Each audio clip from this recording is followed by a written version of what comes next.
प्यारा ॿारो, अॼु असीं तव्हांखे ॿुधायूं था कि नई कहाणी जंहिंजो नालो आहे चालाक गिदड़। तव्हांखे उहा कहाणी ॿुधाए रही आहे शीला उत्तमचंदानी। चालाक गिदड़। हिकु गिदड़ खाधे जी ॻोल्हा में सॼी राति रुलियो, पर हुनखे कुझु बि हथु न लॻो।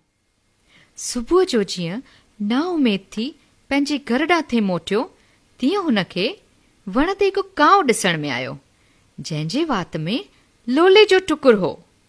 गिदड़ दिलि में ख़्यालु कयो त चालाकी करे मूर्ख कांव खां इहो लोले टुकुर फुड़े वठां। तंहिं करे हिन कांव खे पॾाए चयो त तूं त ॾाढो सुहिणो आहीं, तुंहिंजा पर कहिड़ा न चिल्कीदार आहिनि, तूं ज़रूरु सुठो राग ॻाईंदो हूंदे।